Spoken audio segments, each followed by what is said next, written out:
দেশের গণ্ডি পেরিয়ে প্রবাসের মাটিতে ব্যবসায়ী উদ্যোক্তা হয়েছেন অনেক প্রবাসী বাংলাদেশি, যার পরিপ্রেক্ষিতে বেড়েছে প্রবাসীদের কর্মসংস্থান।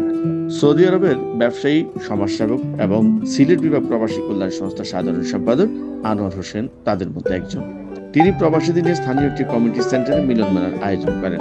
ব্যবসায়ী আলামিনের সঞ্চালনায় আনন্দঘন অনুষ্ঠানে উপস্থিত ছিলেন সৌদি নাগরিক আব্দুল আজিজ, আব্দুল শহীদ, ব্যবসায়ী অলিউর রহমান মানিক, দুলাল আহমেদ, লুৎফুর রহমান সহ বাংলাদেশ কমিউনিটির বিভিন্ন শ্রেণী পেশার মানুষ।